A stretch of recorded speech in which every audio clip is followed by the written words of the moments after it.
Okay, with the disembodied AI voice that says we are recording, welcome to the East Valley Astronomy Club meeting. We have a good crowd here in the library. And Tom, how many on line? 30, okay. So we have about 30 folks online. So wave to each other. There's no cameras, but just in case.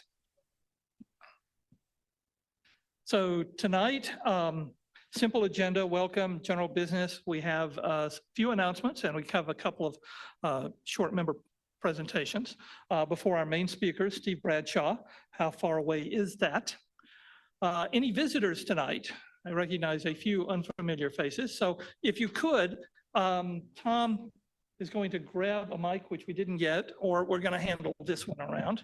Just hand this one around. There we go. Should be on. Oh.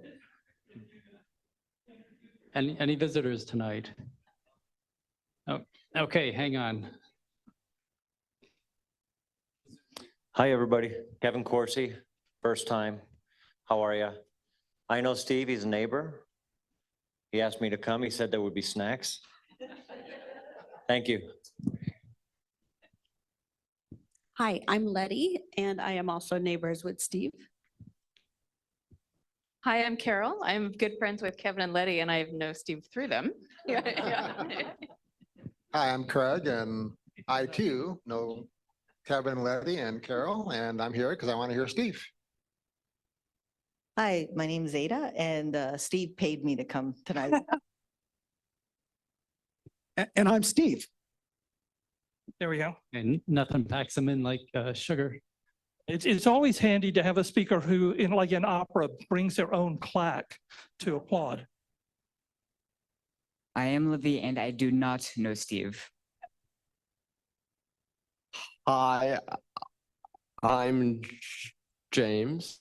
So, yeah.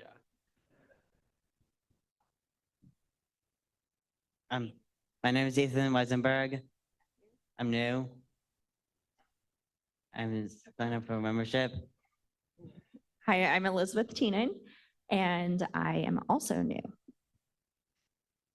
I'm good. No, I'm good. Do we have others?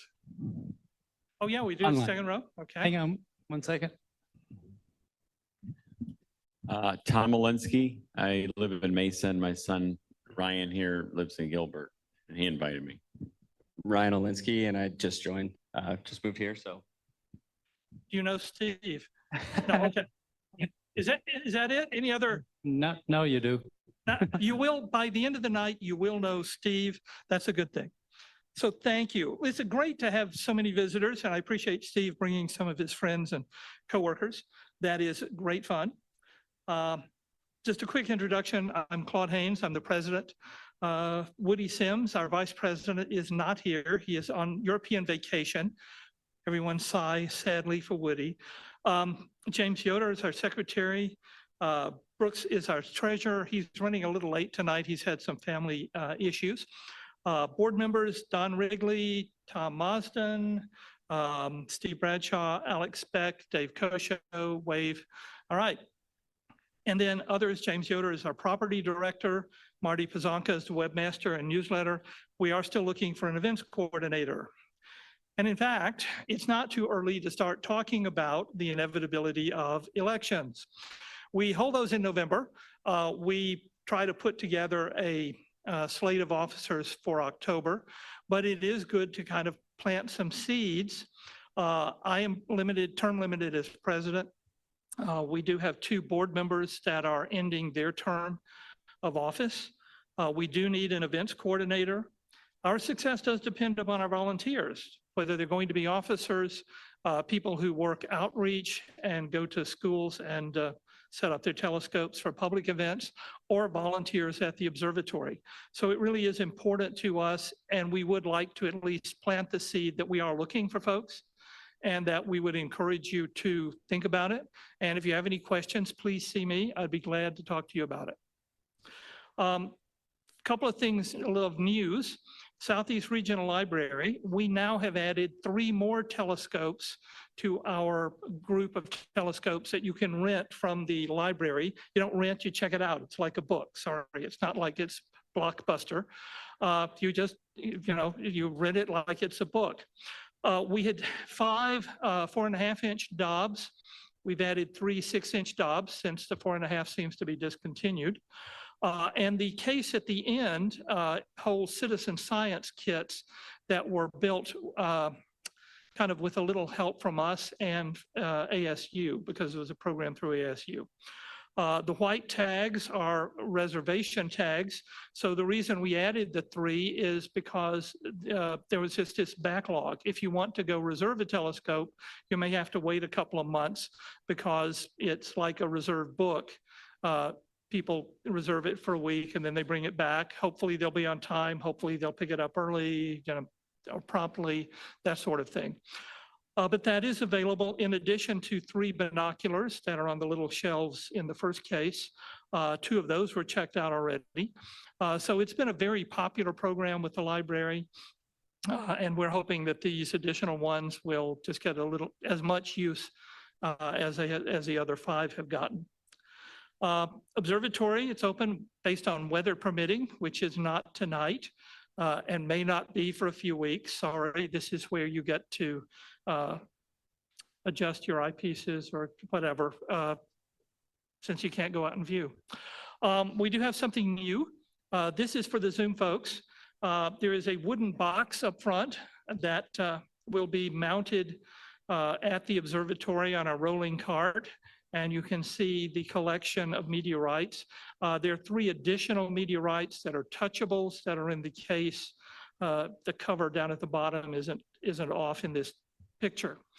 We have a palisade and a Libyan glass on the top row on the right side and left side that are illuminated from below. We have a large piece of the Gibeon. We have 3 chondrites in the middle, which have some really nice sparkly things. And then down at the bottom are nickel iron or iron nickel, and then 1 chondrite at number 11, I guess, or 12. And so this will be mounted at the observatory. For the people here in the room, we have a handout if you want to know what is in the collection or gives you some information about it. That will be what we use on the at the observatory. I want to thank Brooks for his help in curating this, and Don Wrigley for his help in building this case and the cases for the library.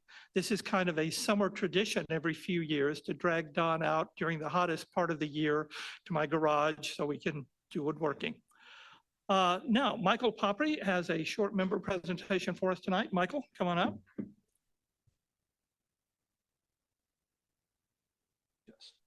Okay. Pluses or minuses. Sure. Thanks, Claude.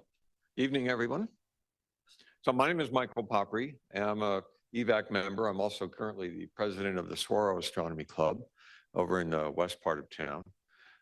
So it's a pleasure to be here tonight. Just take a few minutes to talk about something that I had the pleasure to encounter in May. My wife and I took a trip to Ireland. And when I was planning the itinerary for that trip, I purposely made it so we could go past a rather famous telescope that exists over there. And that is got the wonderful nickname of the Leviathan of Parsontown. This is associated with a famous astronomer from the 1800s named Lord Rosse. And this telescope, this is mostly a photographic essay on what this looks like today on the grounds that you can obviously visit. So the great telescope of William Parsons, who was the 3rd Earl of Rosse, and it's located in the town of Burr, which you can see there on the map, is pretty much smack dab right in the middle of the country. So we were mostly in the south and the west. So going back over to Dublin, we had a few extra hours and I said, okay, this is it. We're going to go see this thing. Because I'd heard about it as long as I'd been involved in astronomy, and I wanted to make sure that I had a chance to visit with it. So it was the town of Burr was formerly called Parsonstown from the 1620s, when the family was originally granted the land from the English king. Remember, back then, Ireland was certainly not an independent nation until about 1899. So just a real quick bit about Lord Ross. He was born in June in York, England, inherited the title of the third Earl from his father. And he also served in politics in the House of Commons and the House of Lords. Like a lot of astronomers, I don't know about you, me a little bit, I know some of you is a little bit more, he began to get a thing called aperture fever, if you're familiar with that, okay? So at this time in Ireland and in a lot of the world, there was a lot of science coming about, right? And he got caught up with aperture fever in particularly astronomy.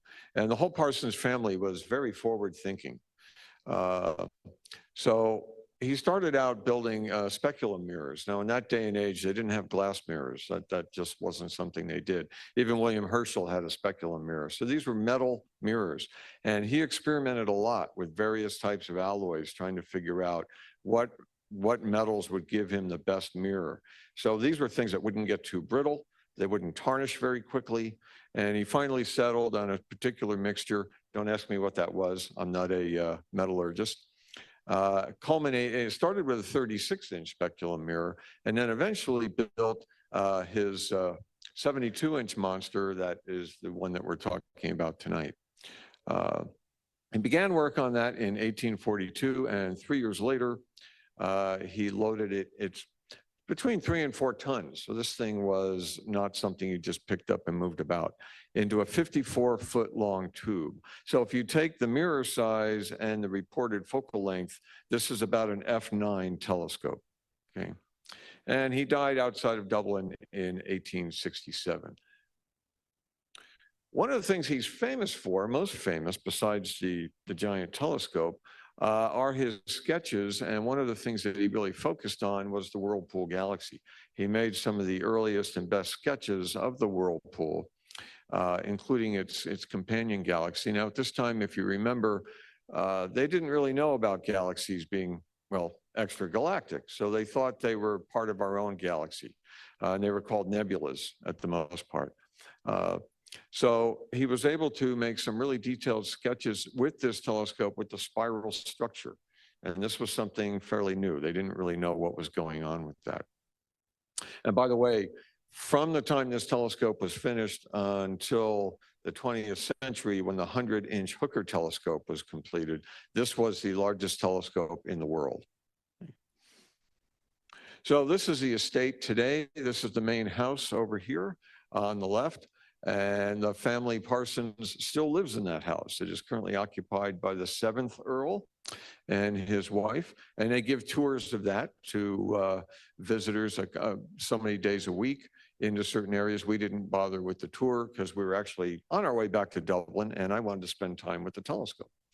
And that other one on the right here shows you, yes, what you're looking at there is a large ditch, commonly called a moat. There is a moat around this thing. Not filled with water, but I just thought that was a very interesting object on the estate there. So this is a picture of the telescope building. It's 2 gigantic brick walls that support the tube in the center, and we'll take a look at some of the structure here in a minute. This is a detail of the outside of one of the walls. I mean, this is not your backyard roll-off roof observatory. Right? They took some time to build this thing. I mean, it looks like a Norman castle. They could have done a plain Jane structure, but they didn't. They made these beautiful crenulations up on top. And I can also almost imagine the astronomers shooting crossbows down at the astrologers trying to storm the telescope over here. So the picture on the left there is the business end of the tube. Okay, and if you notice the 2 giant ladders on either side of that, these are inclined stairs. And what I'll show you here, there's a structure down here in the front and here with another structure on top of it. So this is kind of a platform that would ride up and down these powered by a winch. As the telescope went up in altitude, all right, the observer stood in this cage here. So this would be hoisted up to meet the eyepiece, and the observer would climb up the ladder, and then just trying to show the folks on Zoom a little bit. There it is. So this is the observer's cage right here, and the platform in the front that would go up this inclined ladder here. Oh, okay. Oh, over here. I'm sorry. Okay. So this is a detail with, you can see the inclined ladder here on the side. Oops. Oop, oop. And the telescope, and here's the platform with the observer's cage on it. And here on the right, you can see the platform winch. Now, back in the day, this had to be hand cranked by a couple of very burly townsfolk, I would assume, okay, to raise this platform up. And I'll show you the winch that raises the telescope up a little while. Now, they did a reconstruction of this and a restoration. The Irish government helped with funds to restore it. And at the time, they put in some electrical stuff. And it's very interesting to me. I think they actually put in a couple of kill switches down here, emergency kill switches for the mechanism. Okay, I suppose that was just European Union safety regulations. Had to have that. So here's a picture of the eyepiece holder from kind of the back side. So the observer again would be up here in the observer's cage right here, and this is the eyepiece holder here. Now inside one of the buildings, there is a lot of displays concerning this telescope and other things as well, other scientific endeavors that they undertook at the property. But unfortunately, I didn't see any of like the eyepieces or the things that he was actually using. So that would have been interesting to see as well. Okay, so this is a view on the left looking south. And you can see the motor winch on the back end here that is going to raise the telescope up in altitude as it sits between the two walls.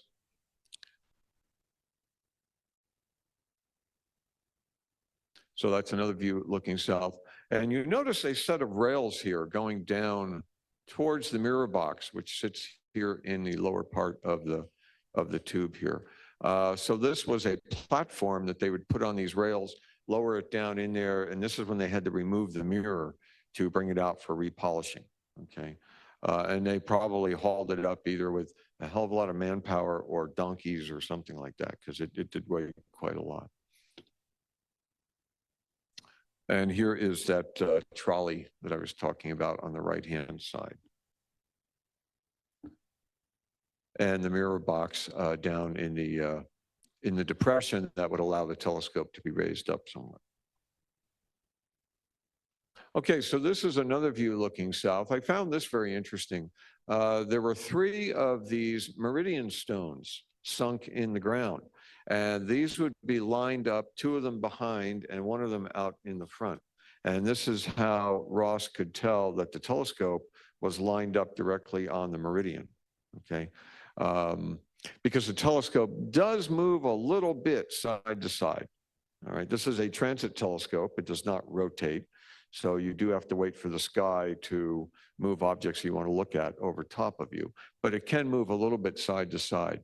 So these meridian stones serve the purpose of having someone literally stand behind them and make sure that the tube was lined up.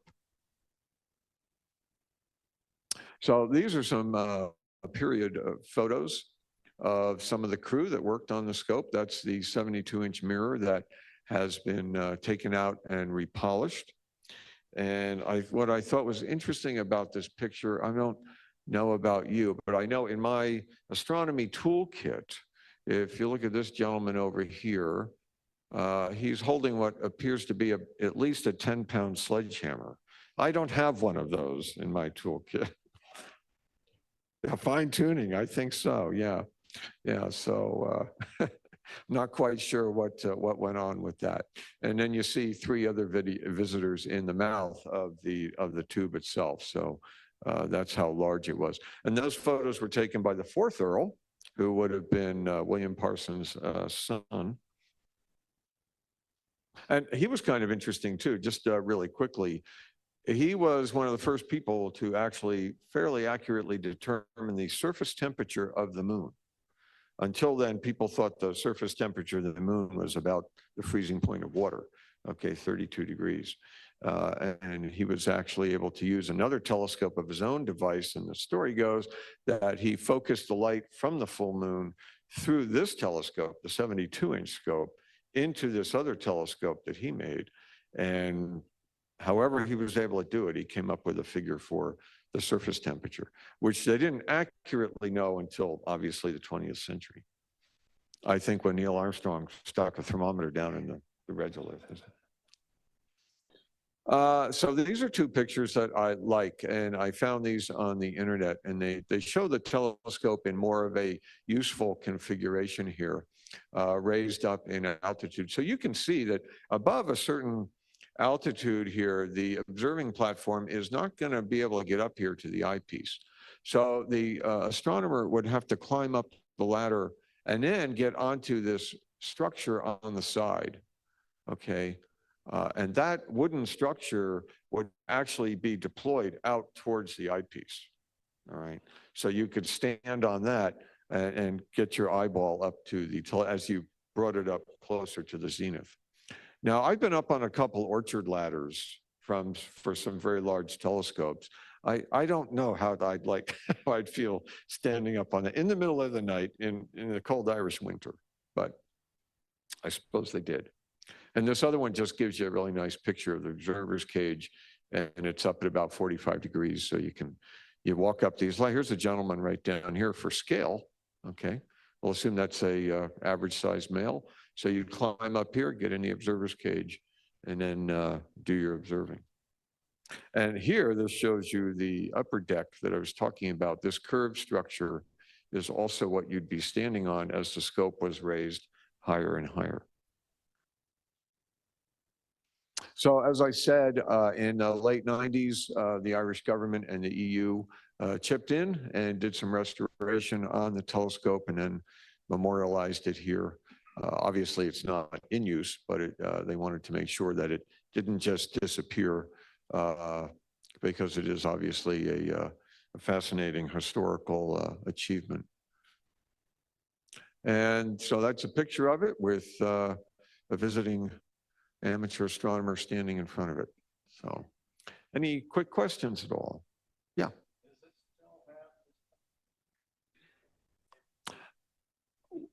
The question was, does it still have the speculum mirror in it? I do not believe it does. The scope is not in use today, all right? So they don't observe through it at all. I don't believe the mirror is sitting in the mirror box. It's probably either in a warehouse or in storage. I did not see it in the museum portion of the exhibit.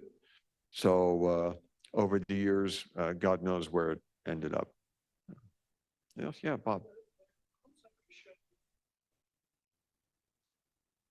Yeah.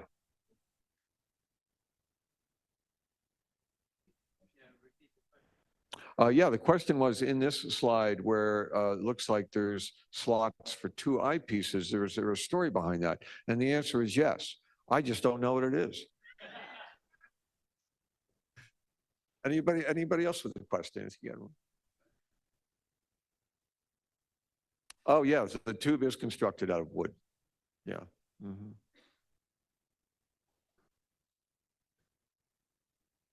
You know, I would bet you that they were homemade lenses, I would think. I mean, lens making was pretty advanced at the time, so he may have gotten them from Europe or some other areas. But what exact design, like, you know, Plossl or Kellner, I'm not really sure what they are there. But an interesting thing about the Parson family, they were all very curious about science, and they carried out a lot of it here.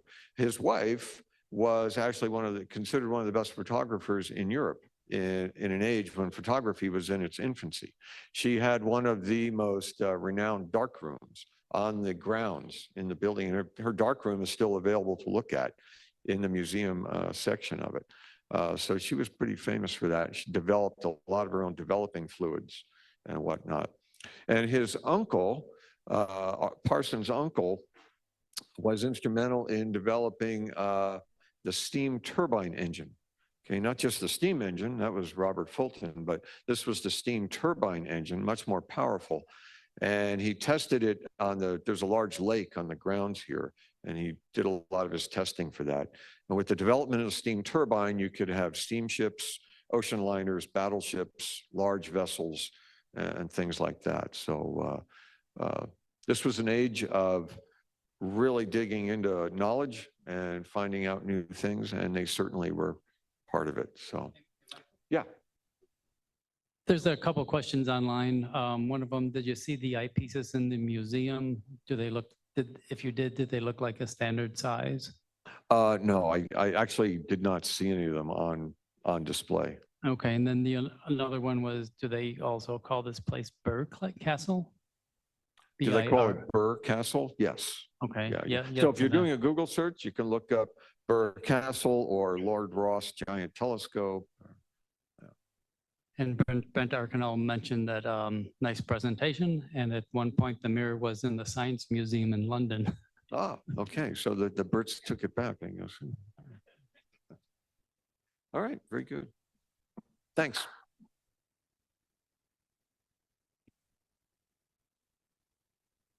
That was fun.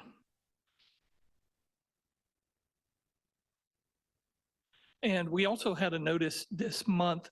Most of you may have seen it through the EVAC Facebook page, but Dean Ketelson, who was an engineer at the Mirror Lab in Tucson at the University of Arizona, passed away. He also was very instrumental in keeping the Grand Canyon Star Party going for many, many years before through the Tucson Amateur Astronomy Association. And I think we had someone who's going to speak tonight, Bernie Sanden, if you wanted to come and just say something about Dean.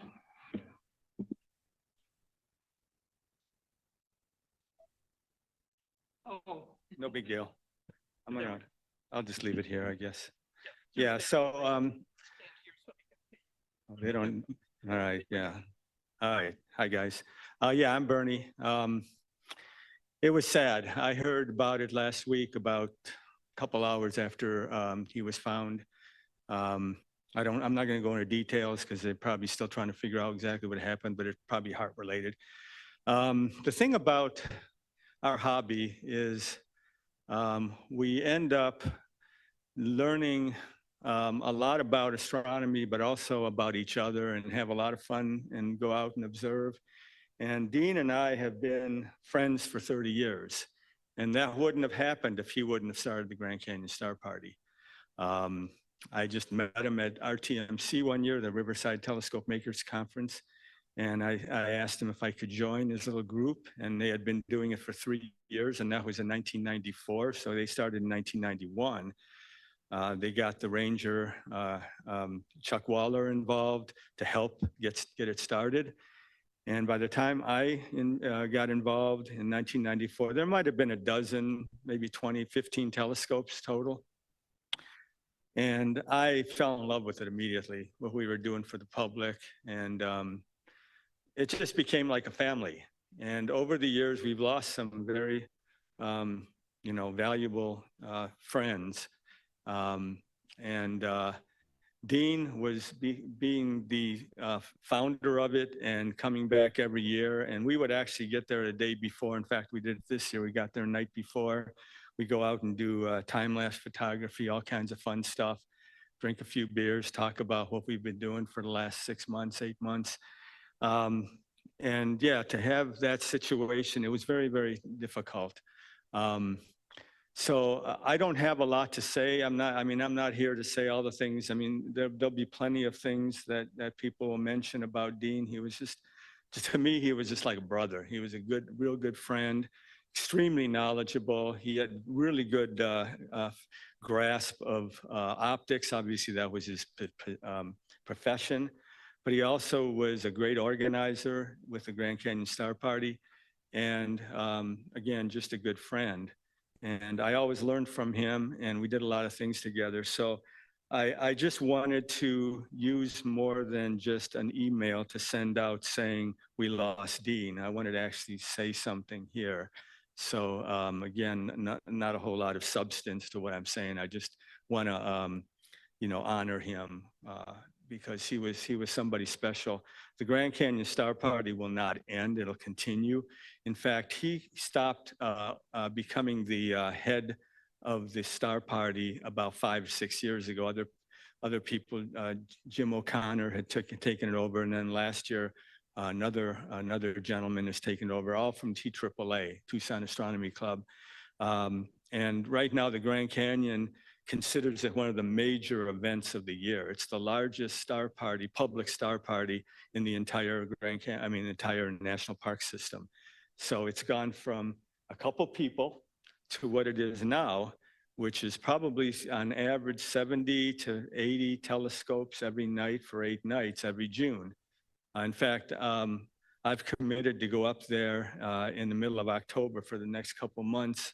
On the weekends, we're going to try to do more of this than just a 1 week in June, and that's due to the ranger, Raider Lane, that is putting it together because he's the interpretive ranger. So we're trying to do as much as we can to outreach at the Grand Canyon. If everybody knows how good the sky is there, the high elevation, it's clean. In June, it's wonderful. Usually you don't have that many clouds. We did this year, but it always seemed to clear out at night. So if you get a chance, I'm already plugging it for next year. It's going to be June 1st through 8th next year. Come and bring your telescope and become part of it. We'll be mentioning it and we'll get a chance. You get a chance to, register online if you want to be involved in that. Any questions, anything? Again, I'm just rambling, but I thank you. Thank you. Thanks, Bernie. Don Wrigley and I bumped into Dean and his wife this year at the Grand Canyon. We were having lunch at the marketplace, and they happened to also be eating at the deli, so we shared a table. I always learn something whenever I talk with Dean. So great fun. Thank you. I appreciate that. Moving on, our September meeting speaker is going to be Paul Knauth. He's spoken here a number of times. He's a geology professor emeritus from ASU and has several large telescopes. Just thinking of the large telescopes for Lord Ross, Dean Ketelson's bumper sticker was, "My other telescope has an 8.4 meter mirror." We also want to talk about the annular eclipse. It's coming up October the 14th. That's a Saturday. The center line is up in the Four Corners region. How many of you are planning on going to the eclipse? Okay. The observatory will be open, which should be a busy day for us. But also coming up is April 8th, the total solar eclipse. That one has a center line. It goes from south to north, so you can kind of slice up. There's some little farm in the middle of Indiana that I think crossed the path of both of those eclipses. I mean, I'm not sure what the odds are there, but I'm sure it's like the guy from Woodstock. He's going to be able to rent out the farm. The reason I'm asking that, how many of you are planning on going to that? Okay. Is that the October meeting we're going to have is a member presentation on eclipses. So the partial eclipse is the week before. So if you will contact me or Marty, not me or Marty, me or Woody, if you have slides that you would like to, or you just can stand up and say, hey, here's where I went and what your experience of the annular eclipse was. And also then if you have already made plans, where you're going to be going for the total eclipse, just so we know kind of what's going on and we can talk about your experience with eclipses or even the last eclipse that many of us went to before. So keeping that up. Also in October, there will be a swap meet. So if you have used equipment, especially since you're not observing for the next 3 weeks, so you can go actually clean out that garage, make your spouse happy. You can also check the website. This is the page that you see on the image. is we do have a number of good telescopes available for sale. James will be happy to talk to you about any of them. But we will be having a member and EVAC swap meet. And then finally, the All Arizona Star Party is going to be in November. The weekend for the All Arizona would have been the annular eclipse. I imagine most of you would want to be at 100% on the center line, not at 87% out at Hobatter Road. So for that reason, we're going to try it in November. Hopefully it will be cool by then. No guarantees, however. It's going to be at the Hobatter North site. Just look for details there, but plan on it, put it on your calendar, November 9th and 10th, or 10th and 11th. And then finally, Gold Canyon has contacted us about their dark sky initiative. They are requesting dark sky community status for the Gold Canyon area. They're scaling back a little. They may try to push down further into Pinal County and northern Pima County, but they're trying to get things set up for Gold Canyon. You have any local night sky photos from there? Picket post, I think, would count. But if you're out at Peralta Trail or the park there, various places around that area, if you could give them some photos that they can use with their discussions. Also, if you could take any light measurements, if you have a meter to judge sky darkness, that would be handy for them. And they are doing an inventory of county and business lighting in the area. So if you live in Gold Canyon or near there and want to help out, give me a note and I will pass it on to them because there are several people. I'm not sure who would be the most appropriate at that point. That's all of the details. So now, Steve, how far away is that? Steve is a retired IT instructor and course developer. And finishing up, Steve is also a volunteer at the East Valley Astronomy Club with outreach events for school star parties and also at the observatory. So Steve, thank you. We appreciate your speaking tonight. And you go to the next slide and there we go. And you should be able to advance. All right. Well, good evening, everybody. Back several months ago, I was reading an article in Sky and Telescope, and it talked a little bit about the cosmic distance ladder. And so it was a short article, maybe 3 pages, talked about a few methods, very high level, kind of summary kind of stuff. But it did make me curious. So I went out and started doing some research and ended up looking at a lot of websites, a lot of YouTube videos, all sorts of stuff about how they measure distance in the sky. So that's what I ended up building the presentation on. So it's been several months in the making because of other things that have come up in life for me, but here we have it. So I'm not really going to talk about how far away things are, but how do we know how far away things are? So when the astronomers tell us the moon is 239,000 miles away, how do they really know? Or that the Andromeda galaxy is 2.5 million light years away. How do they really know? So that's kind of what we're going to talk about tonight. I originally was going to talk about 10 different methods. I realize I've been kind of watching the time here. I'm probably going to lop it off to maybe like 7 methods, maybe 6, because I want to try to get everybody out around 9 if possible. Because it's a Friday night, it's late, everybody's tired. A lot of people work. Some people are retired, but some people have worked today. So anyway, let's just go ahead and get to it here, and we'll get started. So first, an introduction here. So how far away things are is probably one of the oldest astronomical questions. We've all been out to the sky, you look up above, and you can't all honestly look at anything without thinking, I wonder how far away that is. And so even though we all wonder, we don't really know. In fact, the ancient Greeks, they had a cosmology. They thought that the Earth, and I'll draw the Earth in there, so there's the Earth that just appeared kind of up in that area right there. So anyway, they thought the Earth was tucked up inside a sphere. Of course, the god Atlas was holding the sphere, and then he would rotate the sphere over his head. And of course, on the inside of that sphere was the sun, the moon, the stars, the planets, all that stuff. That stuff would just rotate over everybody's head, and he would roll this thing. In fact, another very famous Greek actually went even further and said, oh, I'm going to measure how far away those stars are in that sphere. So he measured it out at about 79 million miles. And as we now know today, he was very, very wrong. But that's what Ptolemy tried to do.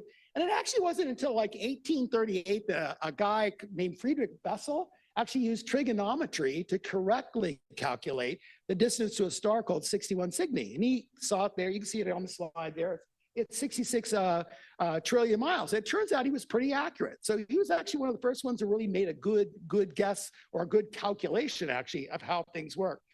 So anyway, knowing distances though is actually pretty fundamental to astronomy. And so we can't look at the sky above us right now for two reasons. One, we're in a room. And number two, it's cloudy if we were even in the room. So I have this Hubble photograph. Probably many of you recognize this Hubble photograph. It is the very, very famous ultra deep sky photograph that the Hubble took. It's been around for years. Everybody's seen it in probably lots of web pages and stuff like that. But it gives us a good idea of the sky. And if you look at the photograph or the live sky, it just looks flat. It looks like a black field with white dots on it, right? So when you look at that photograph, you have some questions, or you look at the night sky as well. Which of those dots are closer, or which of those dots are farther? Or what are the distances between those dots? Or are any of those dots closer to each other and clustered up? It's really hard to tell by just looking at it. It just looks like a flat field with dots on it. And so it turns out that without knowing distances, we can't know a lot of things about the universe. So for instance, it's really hard to tell what its structure is. What's its shape? You know, what's its shape? You don't know if you can't tell the distances. Or its origin, how long has it been here? If you can't measure distance, it's hard to figure out how old the universe is. And then a lot of the physical properties, not all of them, but some of the physical properties are actually pretty hard to derive if you don't know distances. So there's some really fundamental things why we need to know distance, but accurately measuring distance turns out to be pretty hard, is what it is. So first of all, you just can't go there pulling a tape measure behind you. Even if you have the Super Dure 25 light year tape there that I do, you just can't pull a tape there, okay? So that doesn't work. You just can't assume that, oh, the brighter stars are closer and the dimmer stars are farther. Because as it actually turns out, the exact opposite is true in many instances. The brighter stuff's closer and the dimmer stuff's farther, or vice versa, I should say. So anyway, that's not really true. And if it isn't hard enough to start out with, then you have the problem that the universe is still expanding. And particularly at the edges of what we see as the known universe, some of those things are expanding away from us at significant portions of the speed of light.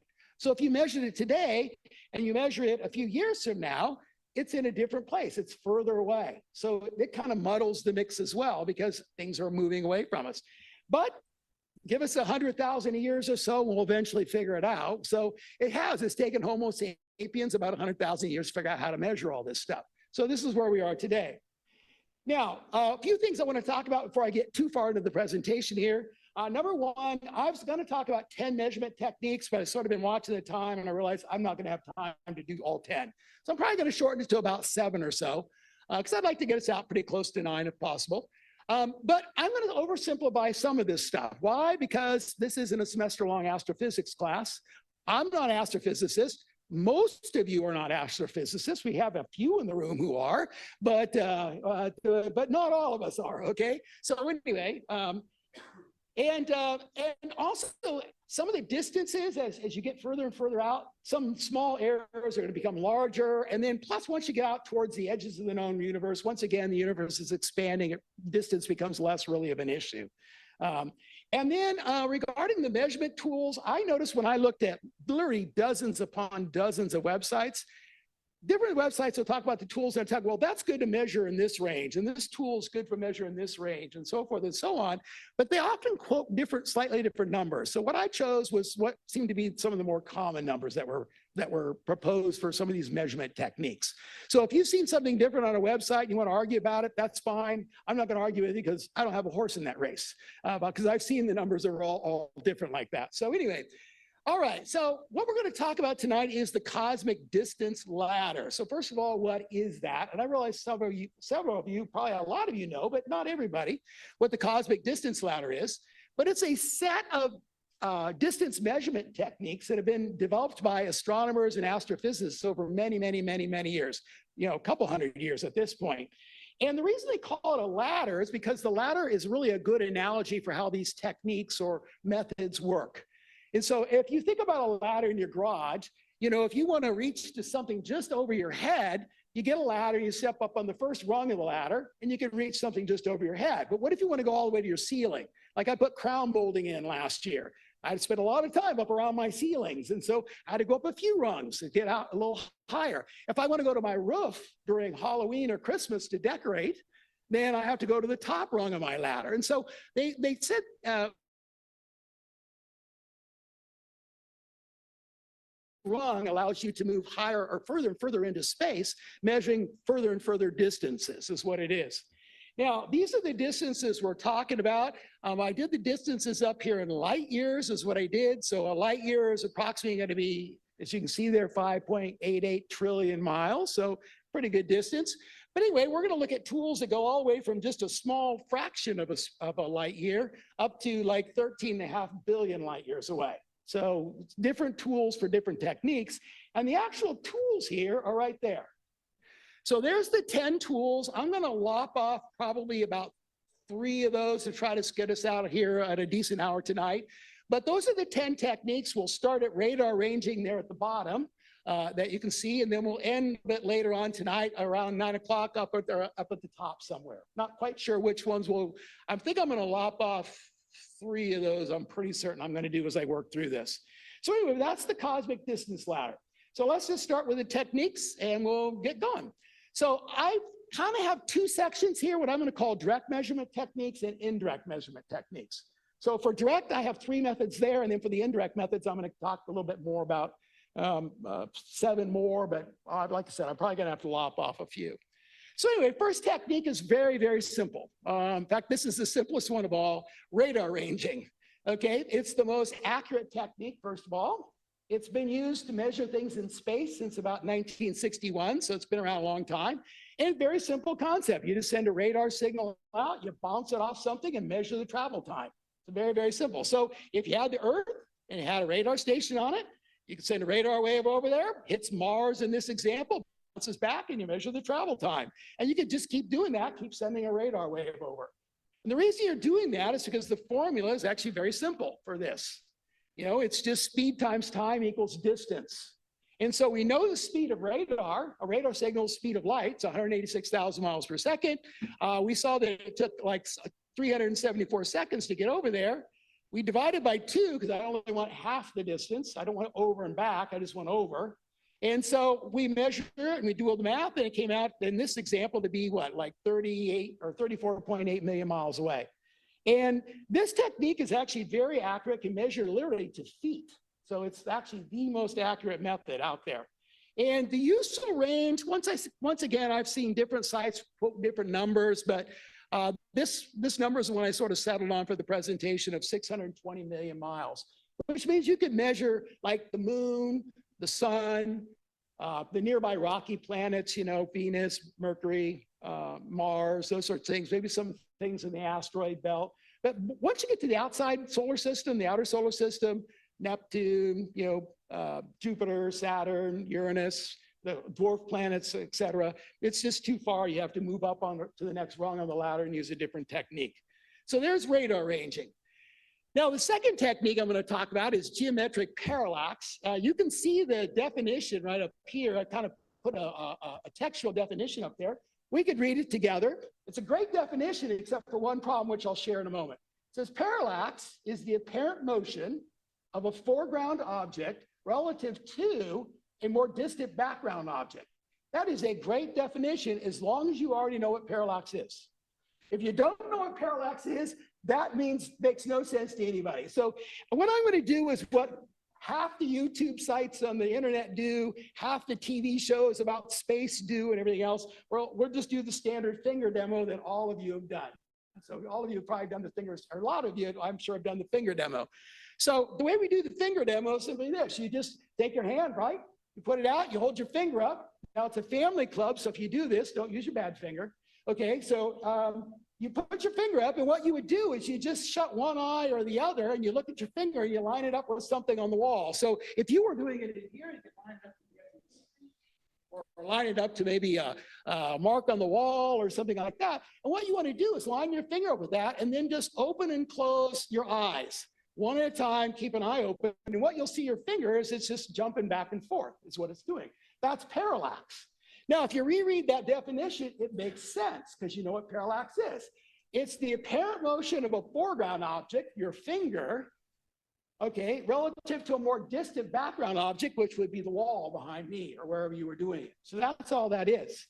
So this actually turns out to be one of the oldest distance measurement techniques. Actually, the ancient Greeks used it to measure the Earth to Moon distance, for example.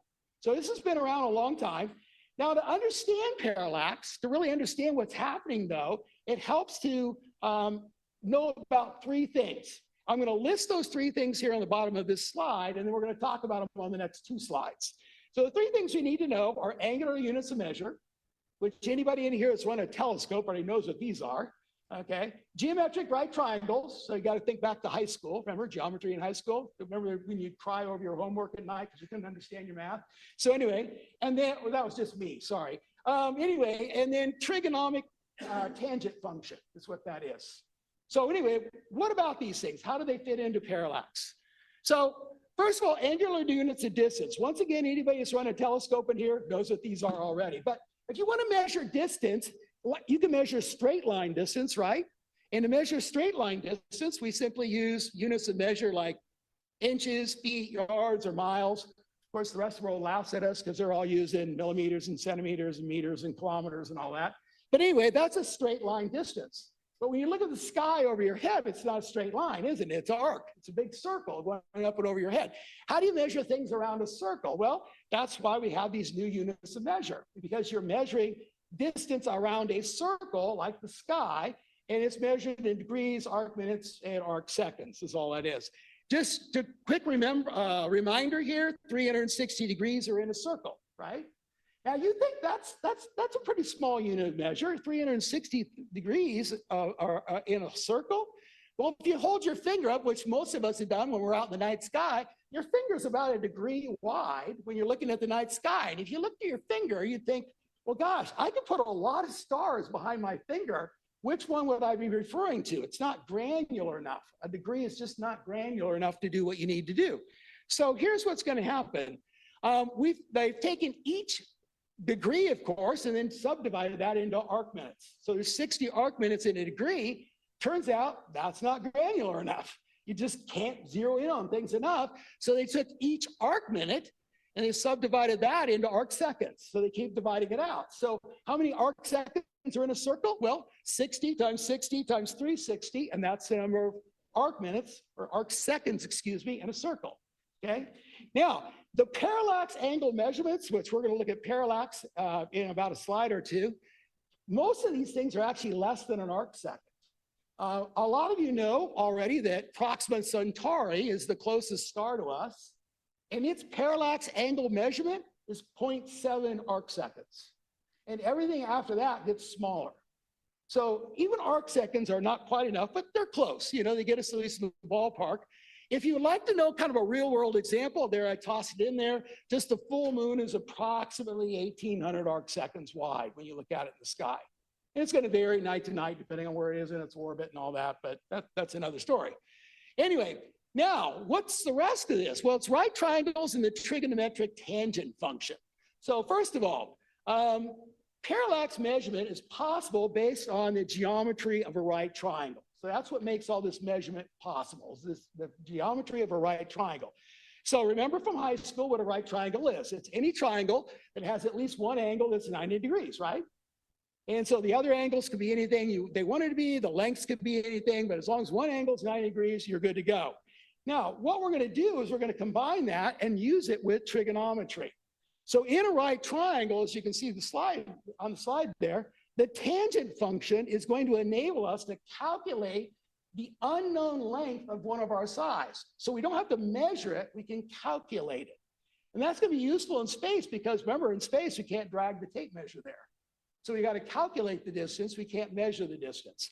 So here's the way this is going to work. In trigonometry, and when you have a right triangle, you have this thing called the tangent function. You see it right there. And the tangent function calls these three sides of the triangle very specific things. This is called the opposite side, mostly because it's opposite this angle over here that we're going to work with. This is called the hypotenuse, and this is called the adjacent side. And the way it works is this. If you know or can measure the length of this side, so I just gave you a measurement, it's 2 units. Doesn't matter if it's inches, miles, or light years. No, it's 2 units. Okay, you can do any 2 units you want. And you either know or can calculate this angle of measurement right here, this 28-degree measurement. And this angle is usually just called theta, the Greek letter theta. So anyway, if you know this angle here and you know the distance here, you can use that in trigonometry to calculate the unknown length of the adjacent side. And the formula is actually quite simple. So the length of the adjacent side over here is simply going to be the length of the opposite side divided by the tangent of theta. Or in our case, it's going to be the tangent of 28 degrees. So you can just open up your phone. Most phones, you can turn them sideways and they have a scientific calculator. Your normal calculator turns to a scientific calculator. You can plug in the tangent of theta and it'll give you the number. Well, you don't have to though, because I gave you the number. So the tangent of 28 degrees, when you plug it into your phone calculator, is 0.5317. So we take the length of the opposite side, 2 units, whatever that is, divided by the 0.5317, and that tells us the length of the unknown adjacent side is 3.7 units.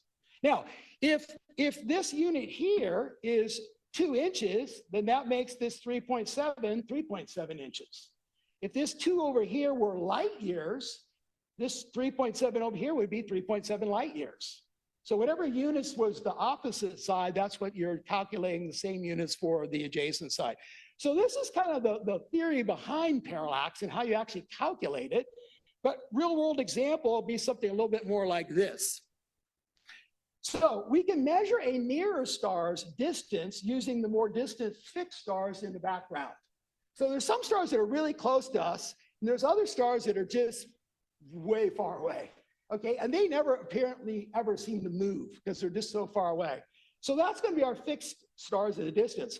And we can measure distance here because we can draw imaginary right triangles in space. In fact, notice over here, I've drawn 2 back-to-back right triangles.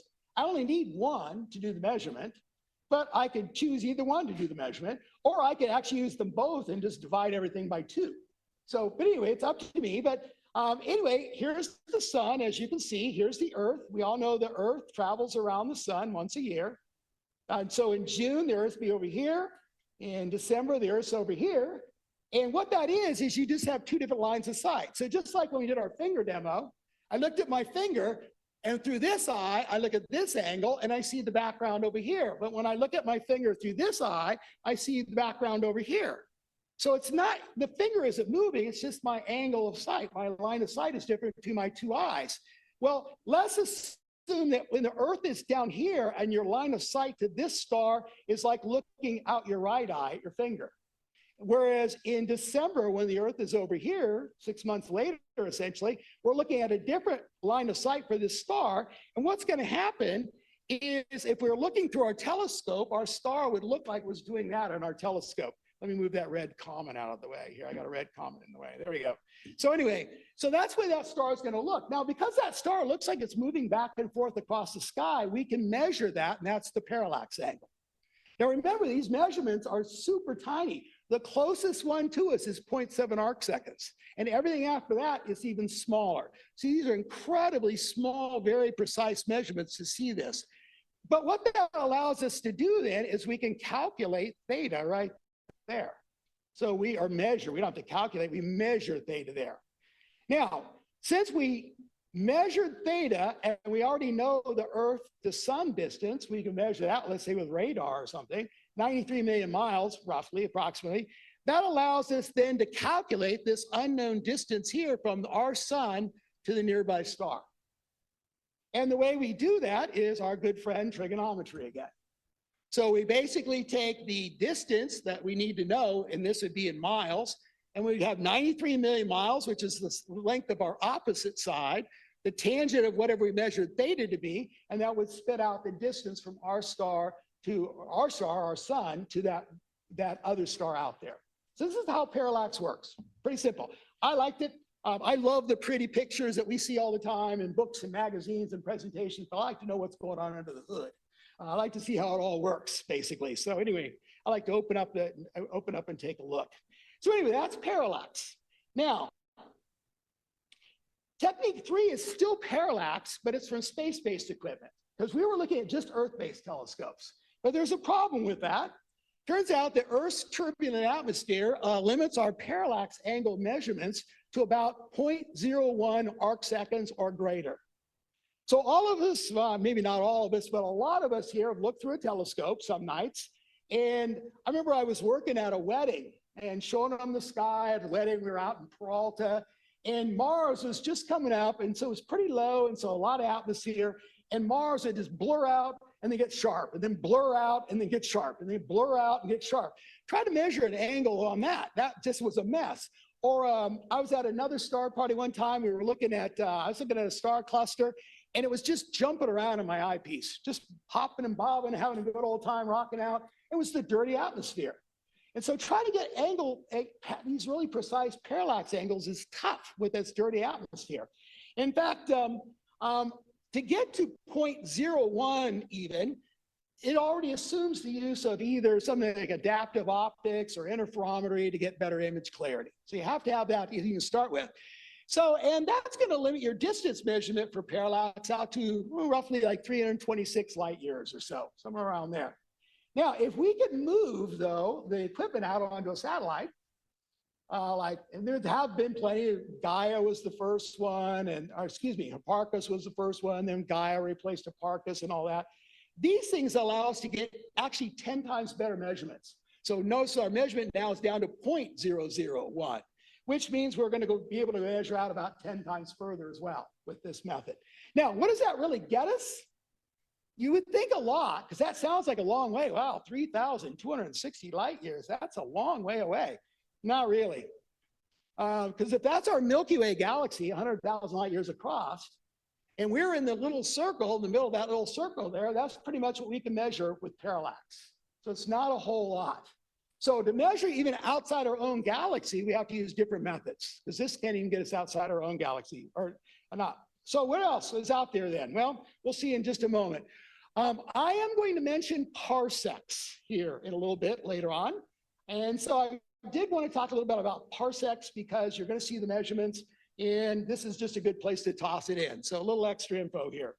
So first of all, a parsec is a unit of distance based on parallax measurements. I'm sure a lot of us are familiar with the big air in the first Star Wars movie, right? Remember in the first Star Wars movie, Luke and Obi-Wan, they meet Han Solo at the bar, the famous bar scene there on Tatooine, and they're trying to hire the Millennium Falcon to get them off the planet, right? And so Han, he's bragging up on his ship. Oh, this is a ship that made the Kessel Run in 12 parsecs, Well, that's a huge error because he used parsecs as a unit of time, not a unit of distance. It's like Han was saying, this is the ship that made the Kessel Run in 12 minutes or 12 weeks or 12 days. That's units of time. Parsec is a unit of distance. And the way it works is this, is if you could take an object and move it out further and further and further and further, measuring the parallax angle all the whole time, when your parallax angle got to exactly 1 arc second, whatever that thing is that you've moved out there, star or whatever, that is a parsec. That's the distance of a parsec. So how far does that turn out to be? Well, there's like 4 equivalencies there for you. Take the one you want, okay? So you've got 1 parsec is roughly equal to 3.26 light years, which is also roughly equal to 19.2 trillion miles, which is roughly equal to 206,265 astronomical units. And most people in here would probably know what an astronomical unit is. For those that might not know, that's just the distance from the Earth to the sun. So that's called an astronomical unit. So that's 206,265 times further than it is from here to the sun. So that's a long way. All right. Converting a known parallax angle to a distance in parsecs is just easy peasy. Okay, that's why they use it. First of all, there's the formula. You take a 1. Everybody understands what the 1 is, right? 1. Okay, you divide that by the parallax angle in arc seconds, and that gives you the distance in parsecs. Very simple. 2 examples right here. So let's say your parallax angle measurement is 0.01. Well, you do the math, and it comes out to it's 100 parsecs. Or here's a 0.001 parallax angle measurement. And turns out that's 1,000 parsecs. So this is how you just convert that. So when I use parsecs a little bit later on, everybody should have a rough idea what they are. Some common abbreviations for the parsecs, you can just see them there at the end of the slide. So pretty straightforward.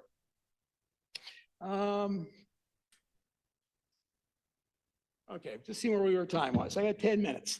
So anyway, so indirect measurement techniques. We are going to talk about a few terms, and then I'm going to skip a couple of techniques and go to some other techniques for just a second. So important terminology for the remaining techniques. First one is luminosity. Now that is actually a technical term to like an astronomer, maybe an astrophysicist or something like that. Although it's actually a street word too. If I went down to Home Depot and hung out in the lighting department, I would probably hear at least a couple times during the course of the day someone use the word luminosity. But they're usually it means something bright or light. It's not a technical term. But in technical terms, it's the true brightness of an object. So if we know intrinsically how bright that object is. It doesn't matter how far away or how close it is, we know how bright it is. And the way it's measured or the way it's calculated is we just try to calculate how bright would it be if it was 10 parsecs away. If we can line everything up 10 parsecs away, some things would be intrinsically brighter, some things would be intrinsically dimmer, but we know their absolute brightness. That's how bright it would be at 10 parsecs away. Now, it turns out there's a lot of things for which we know their true luminosity, and we'll see that in just a moment. Now, it goes by other names because as humans, we use our language sloppily, including me. So anyway, so other terms. It's often seen in equations as luminosity, capital L, or absolute magnitude, M sub V. So you'll see some equations here a little later on. Another big term is apparent brightness. It's how bright an object is from Earth. And this is something you measure, is what it is. And we can measure it through like the use of a photometer or whatever. So a photometer catches photons of light, captures how many it got and what were their energy levels. And it can kind of tell you how bright an object is by capturing the actual photons being emitted from it. And you'll see this sometimes in equation as a capital B for apparent brightness. So L for luminosity, B for apparent brightness, okay? So how bright it really is, how bright it appears to us on Earth is what it boils down to. This is how bright it really is, this is how bright it looks to us here, all right? Now, huge term here, standard candle. This is any astronomical object with a well-established luminosity. We know what its capital L value is, without a doubt. And the nice thing about having standard candles out in the universe around us is we can use them as a yardstick to measure other things. If we have an object that we can use as a standard candle, we can measure the distance to it. But let's say we measure the distance to a star and it happens to be in a binary star system with another star and they're orbiting each other. Well, if I can measure the distance to one, because it turns out it's a standard candle, that tells me roughly what the distance to the other one is because they're orbiting each other. In fact, this is how they figured out the distance to the Andromeda galaxy. This is how Edwin Hubble did it. He used something called a Cepheid variable star, which I'm going to talk about. And as a standard candle, he measured the difference or the distance to these Cepheid variable stars that were in the Andromeda galaxy. And he said, oh, that's a whole new galaxy. They didn't even know it was a galaxy. They just saw it was a cloud in the Milky Way somewhere. And he figured out this thing was really far away. Tom? Steve, feel free to go 10, 15 minutes over. We'd rather hear your Okay, I just want to, like, I know it's Friday. It's been a long week. I don't want to do anybody. So anyway, all right, well, I'll go to 11 then. Okay, so anyway, all right, so that's that, a standard candle, okay? And we have all kinds of standard candles. We're going to see a bunch of them in the rest of this lecture. So anyway, now here is all the remaining techniques, or most all the remaining techniques I'm going to talk about rely on this idea of a standard candle to do the measurement. So here's the logic behind using a standard candle. So it's very simple logistically. First of all, if you know the true luminosity of an object, so you know its L value, how bright it actually really is in the real world, and you know exactly how much light dims with distance, okay? So we know how bright it is, we know how much light dims with distance, and we can measure the brightness of that object from here on Earth, then we can use all three of those pieces of information to calculate the distance of the object. So there's the logic behind it. Now, can we do any of this stuff? Absolutely can. We have all kinds of standard candles out there today. This is a short list. You're going to see some of these here in this presentation. There's other ones besides these. So I just put a few of them up there. So we have lots of standard candles that we know their true brightness, this L value. We know how much light dims with distance. It's called the inverse square law of light. I put it on the slide right here, 1 over the distance squared. But I threw in a little diagram here just to kind of illustrate it because I think the diagram helps.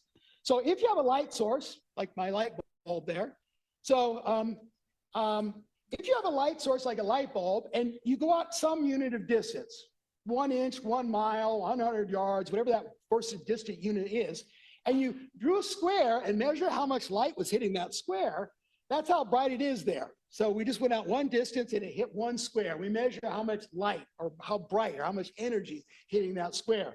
But then if we double the distance, notice what happens is what used to be on 1 square is now on 4 squares, which means the light is 1/4 as bright.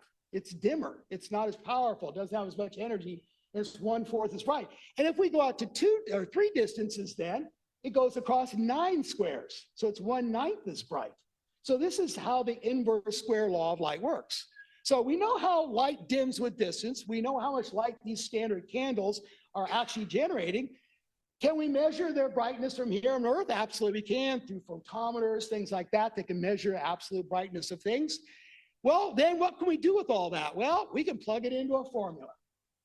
Okay, so if I know what L is, the luminosity, because it's a standard candle, I've established what L is, and I can measure the brightness B, then I just simply plug that all into that formula and I can get the distance.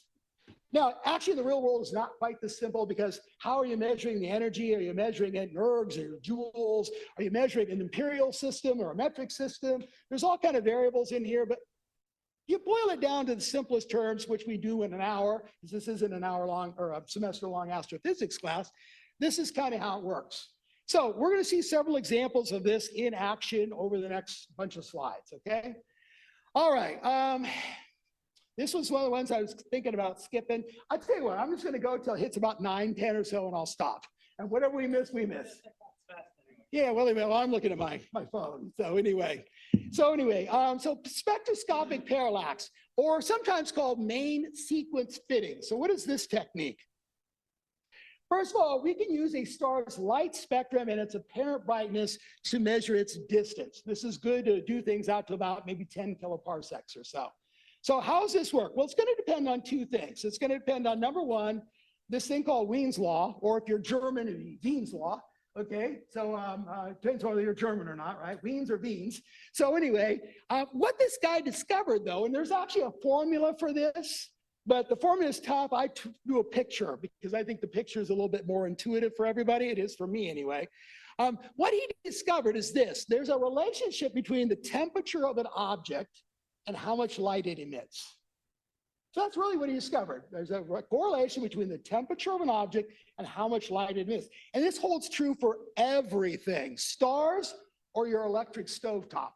It doesn't matter. It works all the same way every way.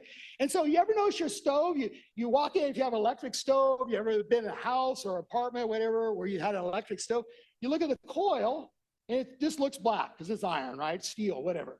And but you begin to heat it, it begins to glow dim red, then brighter red. Hopefully it never goes white hot, that would be bad. But anyway, it would keep getting brighter and brighter and brighter, right? Because you're applying more and more heat, or it's more and more surface temperature is emitting more and more light. Well, what this guy figured out is this relationship we see right in here. These are temperatures, that is 3,000 degrees Kelvin, 4,000 degrees Kelvin, 5,000 degrees Kelvin, 6,000 degrees Kelvin. And what he found is as you heated things up, they followed a very specific curve in the way they emitted light. They follow a very specific curve what frequencies of light are being emitted and where those frequencies peak at. And so notice the hottest temperature up here at 6,000 degrees Kelvin, it actually peaks way up here. So it has a very high curve. These are other light frequencies out here, low frequencies, radio waves, things like that, microwaves, infrared. Then you have the optical frequencies where you see actual colors. And then off down this side would be like all your gamma rays and X-rays and things down there. So if we were to look at this star that had 6,000 degrees surface temperature, it would look kind of yellow to us when we looked at it, because it's sort of peaking in the yellow bandwidth is where it is. Notice if the star was cooler though at 5,000 degrees, it would peak in the red bandwidth. And so we kind of see that star as more reddish. If it was at what, 4,000 or 3,000 degrees Kelvin, we wouldn't even see it because that's down the infrared. You need infrared camera, infrared detectors to probably see the star at all. It's not in optical light anymore, but it's still got a peak in those areas. So what this bean or ween, depending on how you want to pronounce it, depending on your nationality or your country of origin or whatever, if you could capture a spectrum from the star and look at what the frequencies were and where they peaked, you can tell what the surface temperature is, because this law holds true across the entire universe. So I capture, let's say, a star that has this light curve right here that I'm tracing out. Well, if this is what I see when I capture a spectrum, that tells you right away that star has a surface temperature of 5,000 degrees Kelvin. Now, why do I care? Why do I care about the temperature?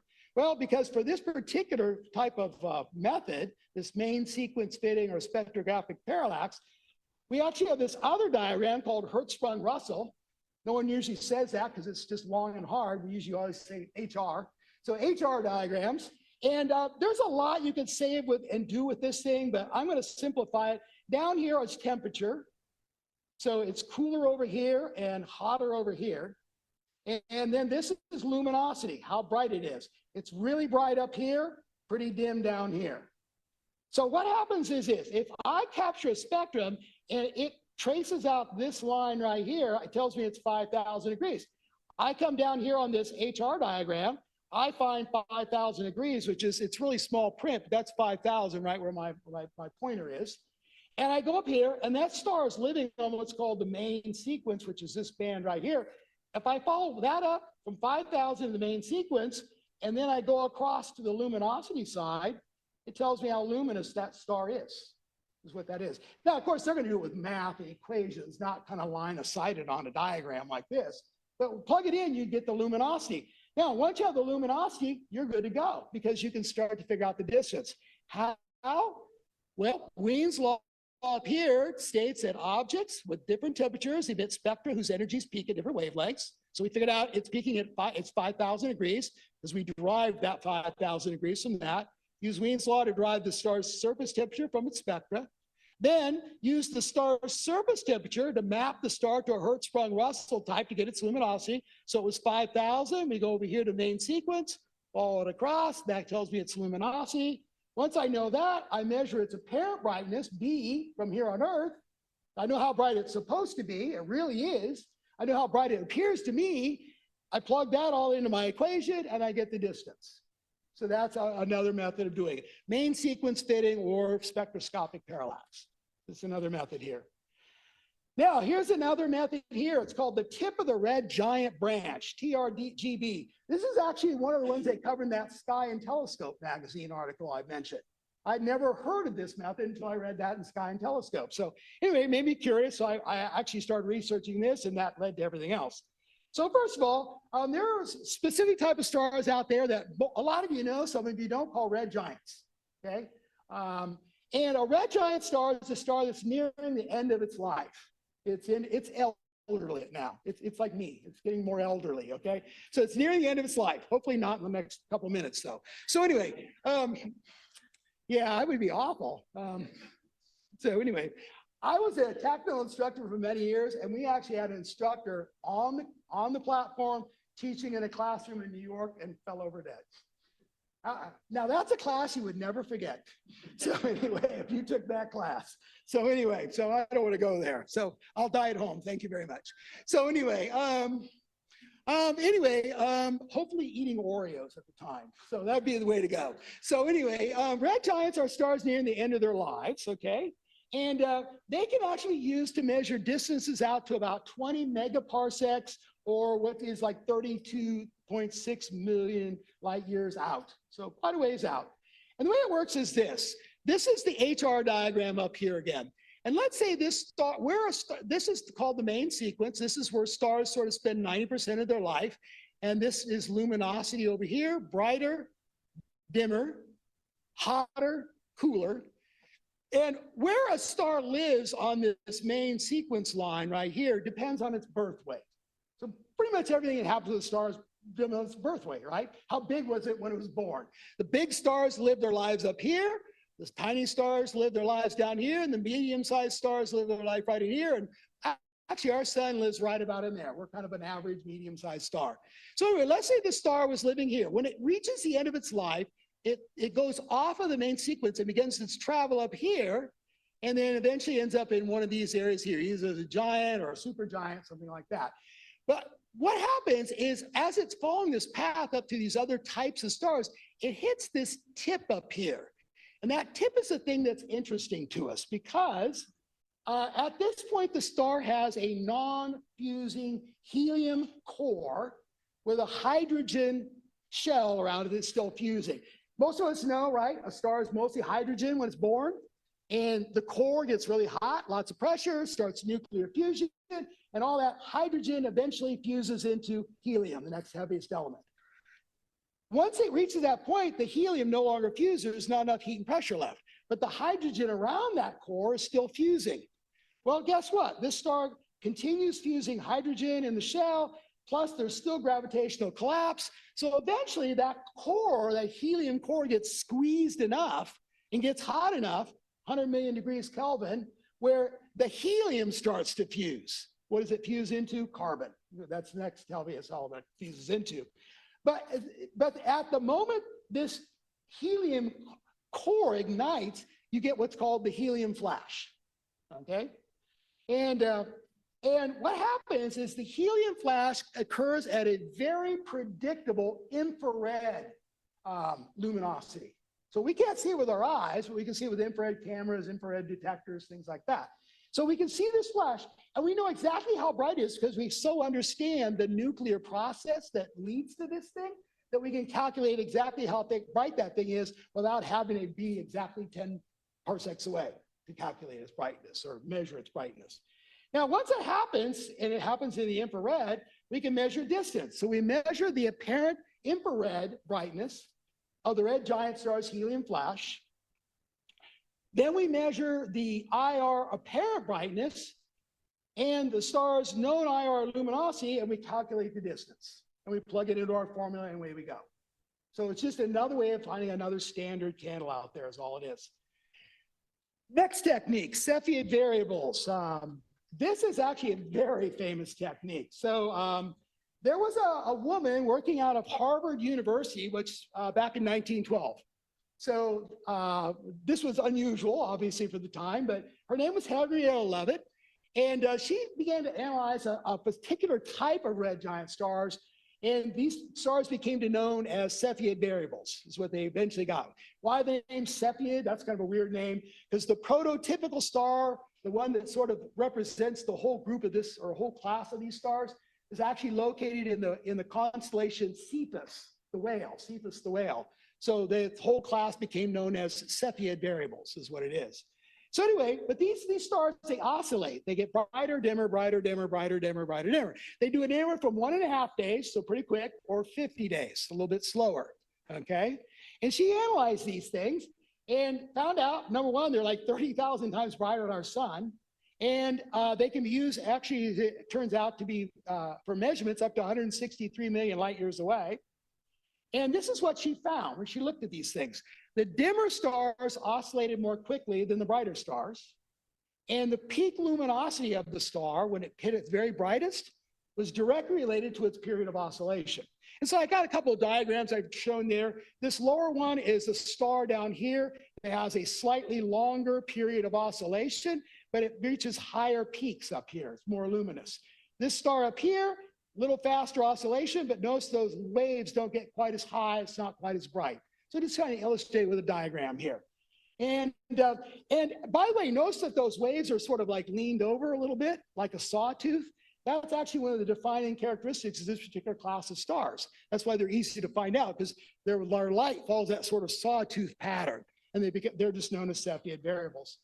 Anyway, the main point of all this slide is that if we measure the period of oscillation, we can calculate the luminosity of that star without having to actually get it out to 10 parsecs. Okay, we can just simply calculate it. And here's how it's going to work. She came up with this thing she called the period luminosity relation. Now, by the way, every time I see the period luminosity relation, that would just make a splendid title for any episode of the Big Bang Theory. The period luminosity relation. I just think it would be awesome. So anyway, so based on the red giant's period of oscillation, Henrietta developed the period luminosity relation. It's a chart and equation that used to calculate luminosity, absolute brightness. And so here's the chart, and she found that here's the period in oscillation in days. And notice as it gets longer, it gets brighter. So stars that are oscillating more quickly are dimmer. Stars that oscillate a little bit longer, take a longer period, they get brighter. And so she came up with this, and then she came out with this formula right here. And this is the thing we're looking for here is the luminosity or absolute magnitude, as they're called in this equation. And looking at this whole equation here, the only variable is P. Everything else is a constant. The only variable is P, which is the period of oscillation in days. So if you watch these things long enough, and you figure out what the period of oscillation is in days, you can plug that into this equation and get the luminosity of that star. All right? And so to get distance, then you measure the period of oscillation, P. You plug that into her formula to get, MV or L as we've been calling it. Then you measure the apparent brightness from here on Earth again. You plug the B and the L into the equation, and we get the distance once again. So there's that, okay? All right, well, hi, everybody. Steve Bradshaw here, along with Tom Bozeman. It's Sunday afternoon for us, and Tom had a great idea regarding last Friday night's meeting. During the meeting, it ran over a little bit late, so I opted to cut out about 10 minutes of the presentation. So when Tom was getting ready to post the video of the meeting to YouTube, he thought, well, gosh, Steve and I could get on a Zoom, we could record the 10 minutes or so of missing material, and then he could add that video to the YouTube video. So we had a complete presentation essentially there on the video for YouTube for the month of August. So sorry, I kind of stuttered up a little bit there. Anyway, so that's what we're going to do here. It was only about 4 slides I skipped, but unfortunately, those 4 slides provided some background information for some topics at the end of the meeting. I started using words like redshift, blue shift, Z values, velocity of recession, emission lines, absorption lines. And most people seemed like they were pretty much okay with those terms during the meeting, but we actually had a lot of visitors that night. And so I did get some quizzical looks, people coming back and thinking they didn't know what those terms were. So what we're going to do is cover those terms with some of the slides I skipped. And then we're going to cover the one more technique. I was going to present 10 techniques. I only presented 9. So we're going to go back and cover that other technique. And that technique is completely dependent on some of the background stuff I'm going to do here right now. So with that going, I've got a laser pointer going here on the screen. It's time for you to quit staring at a white screen. Let's go ahead and start giving you some information. So we're going to do a little background here on the Doppler effect. And I realize that many of you understand the Doppler effect, but just in case you don't, once again, I wanted everybody on a level playing field. So that's what we're doing here. So what is the Doppler effect? Well, it is the lengthening or shortening of wavelengths due to motion by either the source or receiver is what that is. So let's do a little backgrounder here once again on wavelengths. So here I took some wavelengths of light and I sort of spread out the white light into its constituent colors. Just like, you shine light through raindrops, you get a rainbow. You shine light through a prism, you get the rainbow on the wall when you shine the light through the prism. Here's all the optical light right in there. The longer wavelengths turned out to be over here on the red side, and the shorter and more energetic wavelengths turned out to be over here on the violet side. But just because we could only see these colors doesn't mean it doesn't come in other wavelengths, of course. So if we go below the red, even longer wavelengths, there would be infrared there, infrared light. If we can't see it with our eyes, you have to have an infrared camera or detector or something, but there's definitely infrared light out there that we just can't see it. Below that would be microwaves, and you can't see microwave lights with your eyes, but it's definitely there. Every morning when you walk out to your microwave and reheat your coffee, or on Friday night when you're heating your popcorn on the microwave, obviously there's something inside that microwave moving around. You just can't see it because your eyes don't know microwaves, don't know how to see microwaves. Below that, of course, are radio waves. We don't see radio waves either. It's a form of light. We just don't see it. But of course, we can convert radio waves into audio waves and listen to the radio. So it definitely is something there. Over on the violet side, the shorter frequencies, if you go above violet, you're going to see over there is ultraviolet. Once again, you can't see it, but anybody who's been at the beach or on a long hike or a day in a boat who comes back sunburned, you definitely know ultraviolet was there. It's what sunburns you. Above that would be like X-rays. And of course, X-rays, you go to the dentist, they X-ray your teeth, okay? But you can't see the X-rays. Or they X-rays your wrist at the doctor's office. Of course, you can't see the X-rays, but they're definitely there. And then above that, of course, are the gamma rays. And the gamma rays are definitely there. You don't want to see those because they'll kill you. But even doctors, though, can use gamma rays. They can tightly focus it and kill cancer cells, for example, with gamma rays. So we have all these frequencies of light through here, but the only thing we can actually see are the optical frequencies that kind of do the violet through the red. All right, now, once again, what's the Doppler effect? It's the lengthening or shortening of these wavelengths wherever they appear. So here's how it's going to work. Let's say we have a star out there that's emitting light to us here on Earth, and there's no relative motion between us and that star. So this star is predominantly sending yellow light to us. So it's sending all these various wavelengths to us, but the predominant wavelength is right here at yellow. So it looks like a yellow star to us. And so when we view it, it looks kind of like a yellowish star to us. Well, what if, though, we change this situation? What if we take that star and move it towards Earth? Or we can move the Earth towards the star. It doesn't matter, but they're moving towards each other. What that's going to do is that's going to create a phenomenon called blue shift, because this wavelength that was sort of yellowish before is going to be compressed or squeezed together by this motion, and it's going to make it look a little bit more bluish. Now, it may not actually turn full blue, but it's shifting at least more towards the blue end of the spectrum. And if you move it there fast enough, it might actually turn blue, but it's not saying it can't, but it sort of depends on the relative speed of whatever the object is that's moving towards us. At the opposite end of the scale, there's redshift. And this is where the two objects are moving apart. It tends to stretch out the wavelengths and makes them a little bit more reddish looking. They may not actually, again, turn red, but they might actually turn red. Once again, it depends on the speed at which all this is happening.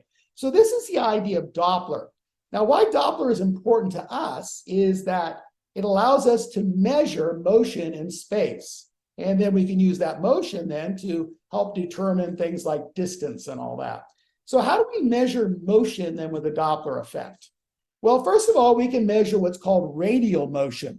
Now, radial motion is the motion going towards you or away from you.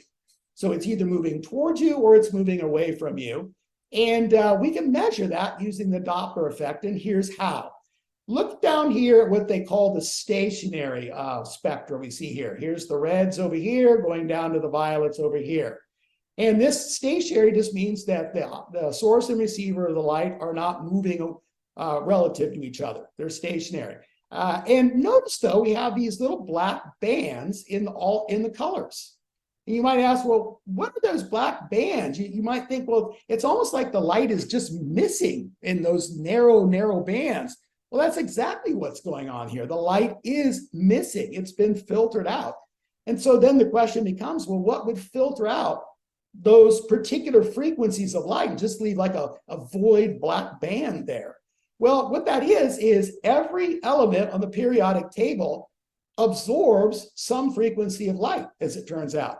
And so these black bands just say that there's some elements that the light is shining through, and those elements are blocking or absorbing certain frequencies of light. In fact, here in laboratories on Earth, scientists have run light through pretty much every element they can think of, and even molecules of different elements. And they've created sort of like catalogs of where the black bands lie for each type of element. So one of the things you can do with these black bands is you can tell what elements are in a star, which is it hydrogen, is it helium, is it radon, is it carbon, whatever, by just mapping these black bands to what you've tested in the laboratory here on Earth. You say, well, there's definitely iron in that star's atmosphere, so there's got to be iron in the star, and we're seeing the iron, and it's creating these certain sets of black bands. Now, the other thing, though, that you can do beyond that is you can detect motion either towards you or away from you by these black bands. And so notice down here, this blue shifted one, all these black bands that we see along here are all shifted a little bit towards the blue end of the spectrum. That's called blue shift. And how much those lines shift is indicative of how fast the motion is toward you. So lines that are shifted a lot indicate a lot of motion towards you, rapid motion towards you. Lines that are shifted just a little bit, less motion towards you. And the opposite is actually true up here with red shifting. Here the lines actually shift off to the red side. And once again, if there's a little bit of a shift, it indicates a little bit of motion. If there's a lot of shift, it indicates a lot of motion, a lot of speed. So we can measure radial motion towards us or away from us by looking at the shift in these black lines that are created by various elements absorbing various frequencies of light.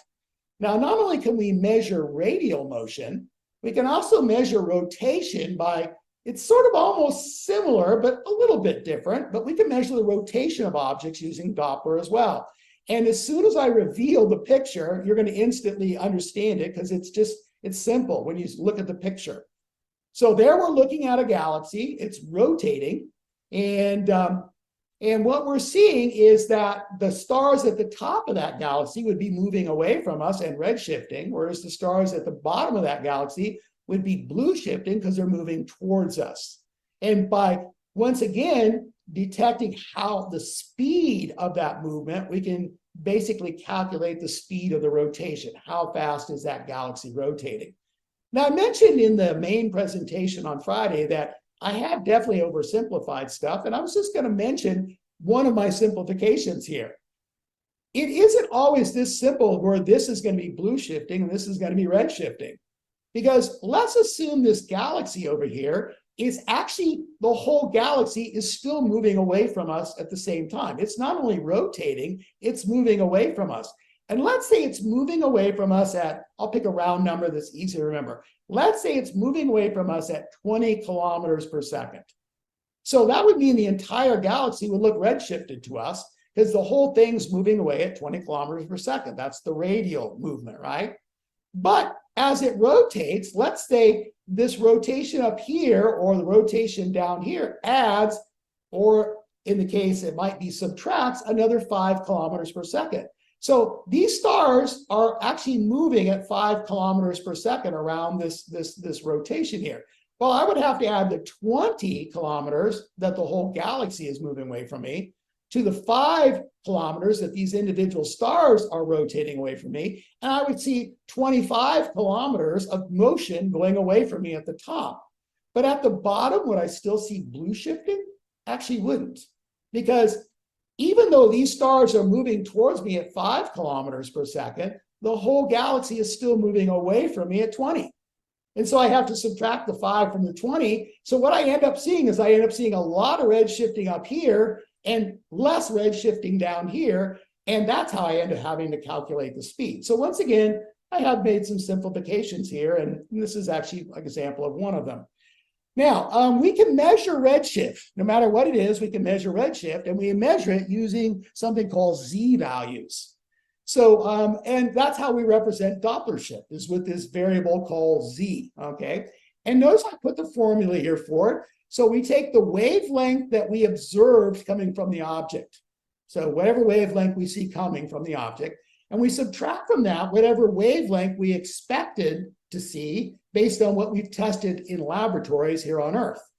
And then we take the sum of whatever that is and divide it once again by the wavelength that we expected based on our laboratory testing here on Earth. And if we end up with a positive value for Z, that indicates red shifting and the object is moving away from us. If we end up with a negative Z value, that indicates blue shifting and it's moving towards us. Now, in the real world, in the universe around us, probably 99.9%, if I had to make just a wild guess off the top of my head, probably everything's moving away from us because the universe is expanding and everything pretty much moves away from us. Sure, there are going to be some local galaxies that are moving towards us, but that's a drop in the bucket compared to the galaxies that are across the entire universe.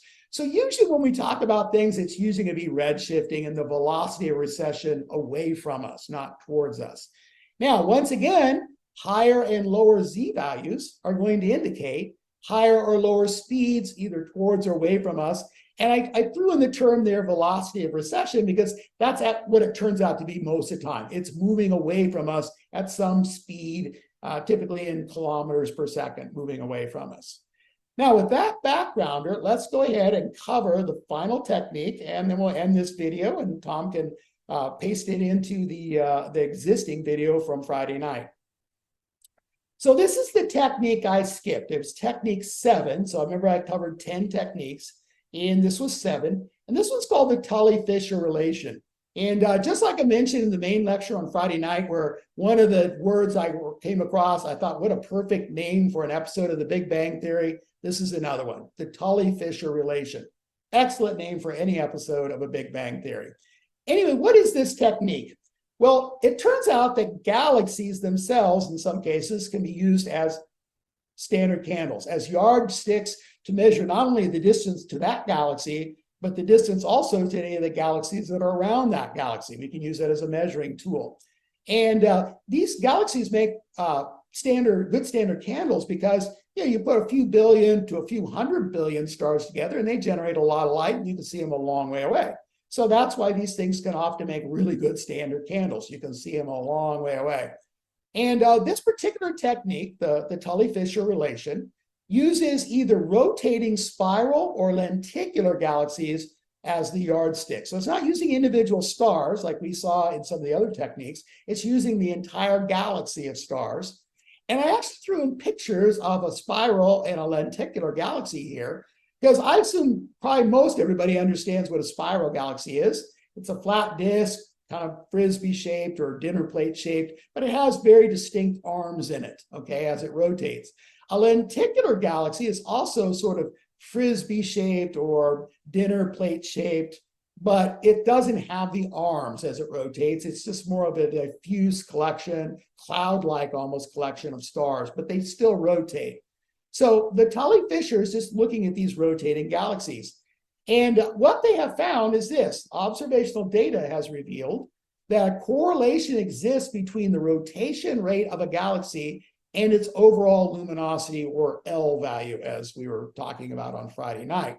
Now, first of all, what does observational data mean here? Whenever you see like the words like observational data, that's like code words for saying, if you look at enough of these things for long enough, you eventually figure out patterns. And that's really what this is. They've looked at thousands of galaxies. They've looked at them for long periods of time now, and they've begun to notice some patterns. In fact, they've noticed enough patterns, they're actually able to put equations together that correlate rotation rate with luminosity.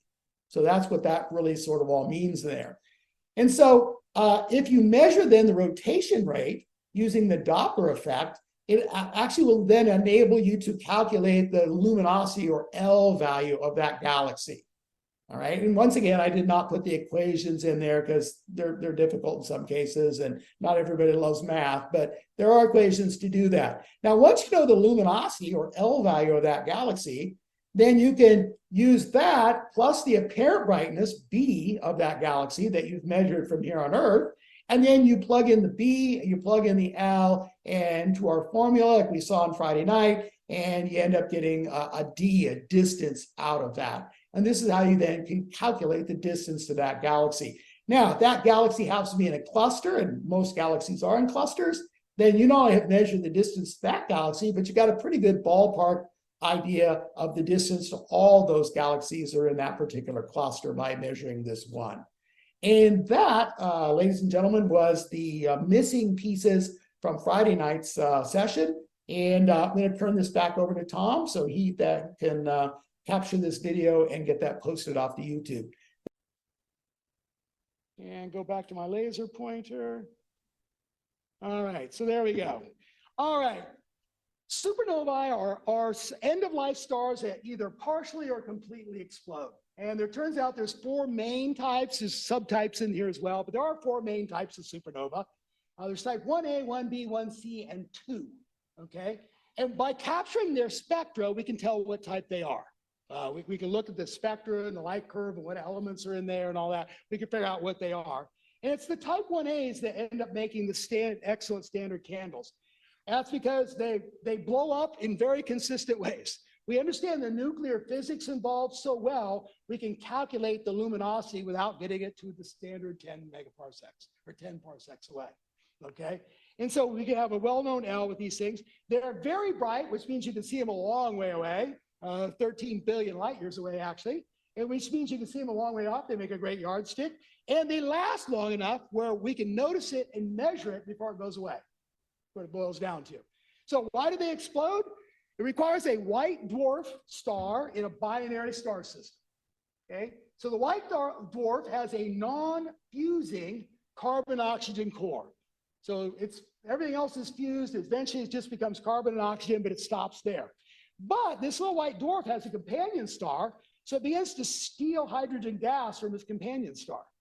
And so it begins to build up some hydrogen around that hot core, okay? And the additional mass of that hydrogen that it's stealing initiates eventually a gravitational collapse. Because we understand the process so well, once again, we understand exactly how bright these things are when they explode. So we don't have to be at 10 parsecs away. We can calculate how bright it would be. We know what L is. And so we're going to capture a spectrum from the supernova. We're going to use the chemical signature in the spectrum to verify it's a type 1A.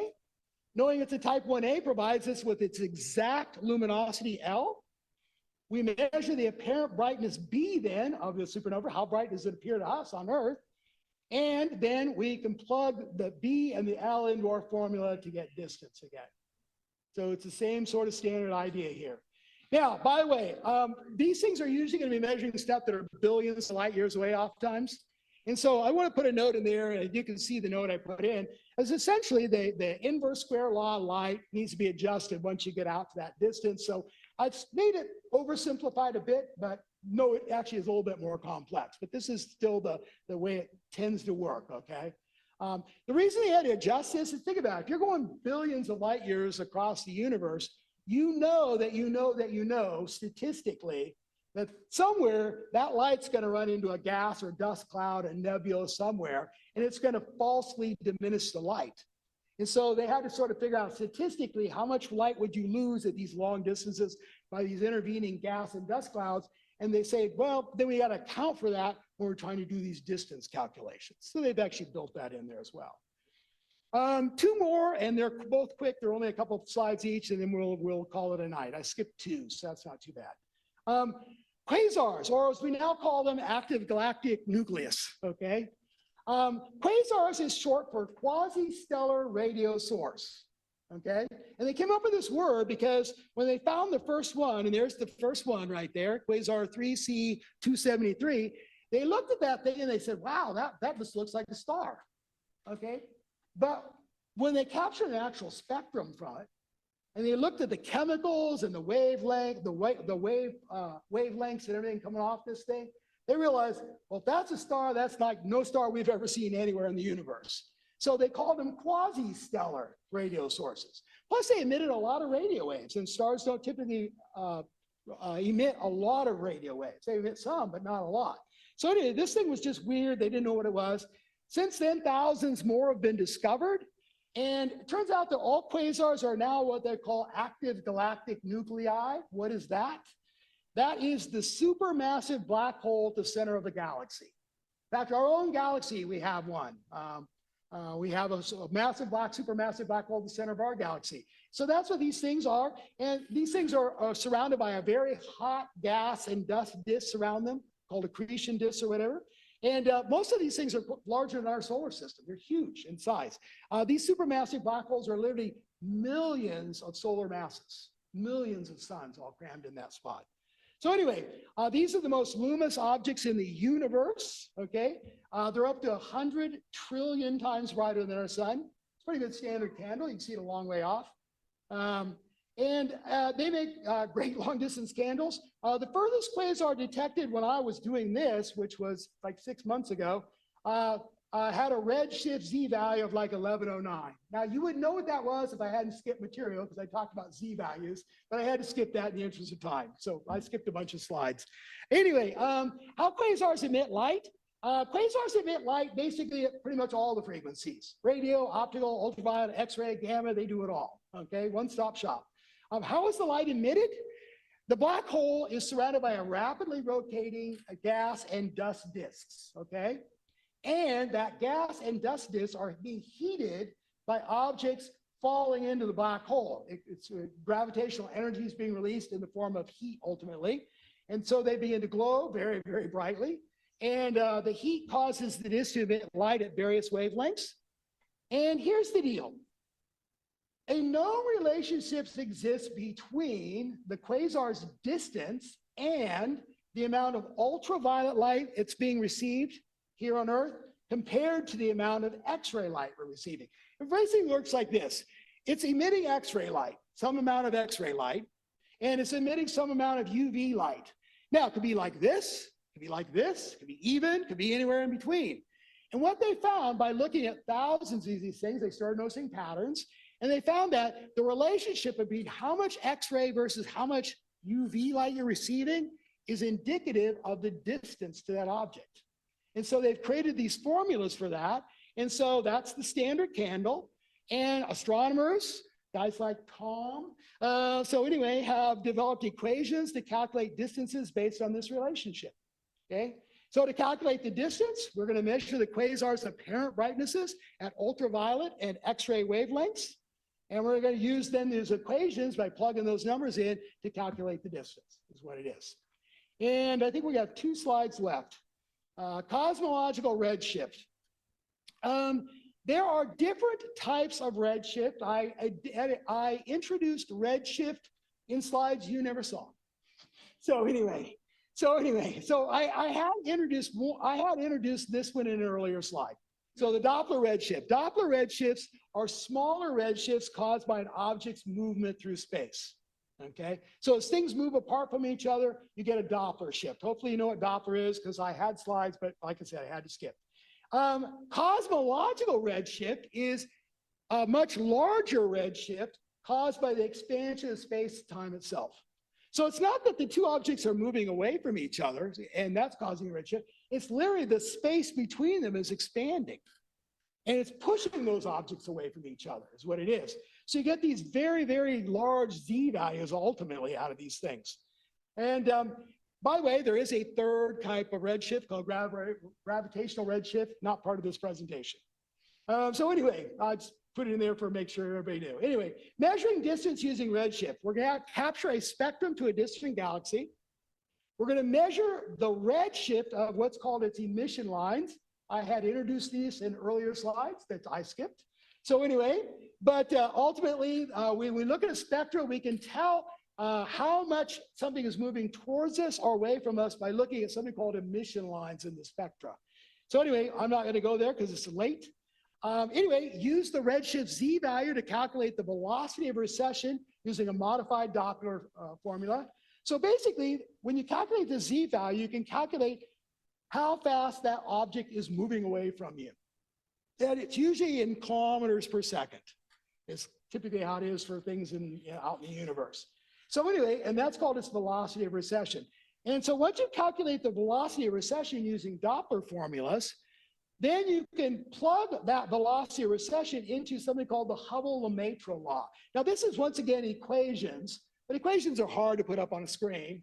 Unless this was math class. Carol would like it. She's a math teacher. But anyway, the rest of us will all hate me. So anyway, Carol would love me, but the rest of you would hate me. Anyway, so I'll do it with a diagram here. This is the Hubble-Lemaitre law right here. And it equates distance in megaparsecs, distance away from us in megaparsecs, by velocity of recession in kilometers per second.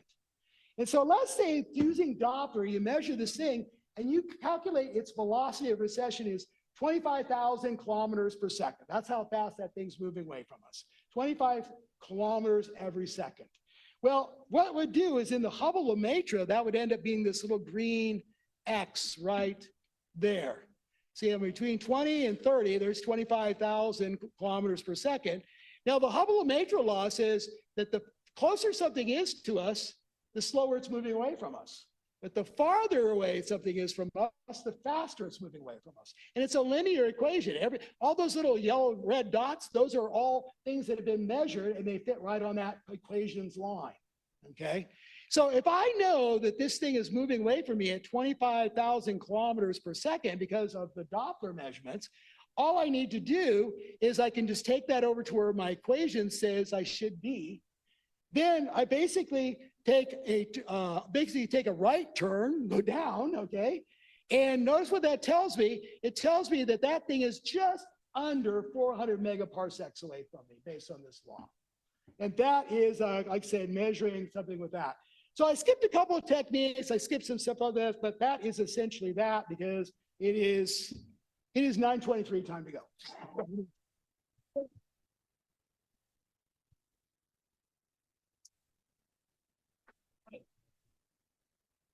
Well, the infamous question is, any questions? At 9:23, I wouldn't imagine. Okay. Tom may have some from the Zoom. Not yet. And then I think Tom has. Here No, we you go. got it. Here. Well, I got a question, but I'm almost afraid to ask it. Where I lose all discussions about a redshift is when they talk about having one redshift due to the relative velocity of you versus the object you're looking at. And you have another redshift that's due to the expansion of empty space. And I have never seen a good explanation of why there should be a difference and what they really mean by the expansion of empty space. So if anybody wants to get into that. I understand it reasonably well, but Oh, okay. Yeah, see me afterwards. I can handle that one. Okay. Anything from the?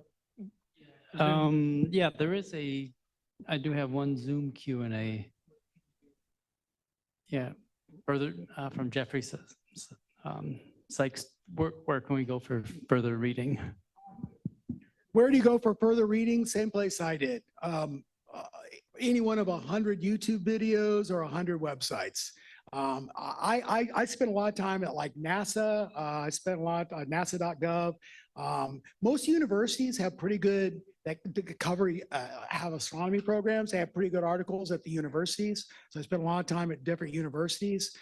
Astronomy.com is pretty good. Some of the magazines have pretty good websites that cover some of this stuff. I probably looked at 60 or 70 different things in preparing this presentation. It's quite a work. I spent a week in the mountains just looking at stuff. So I mean, thank God for internet. So anyway, all right. Yeah, if you search on distance ladder, that's a key term. Yeah. Okay. No. And you had an announcement or? So David and Joan Dunham, they're suffering from the flu, but she wanted me to announce, she will be sending this announcement to AZ Observing that the 2023 IOTA campaign event is the occultation of 9th magnitude star by the asteroid Interomnia, observable here at 3:15 a.m. So David and I will host a training Zoom session on the evening of September 11th with some targets along the pre-point line observable at a more reasonable time in the evening. And we'll send more information on AZ Observing or see the IOTA campaign webpage if you're into the occultations for more info on that. And then we will look forward to seeing you at our next meeting, September the 15th. And I think we are officially done. Thank you. Have a lovely evening. We appreciate your being here.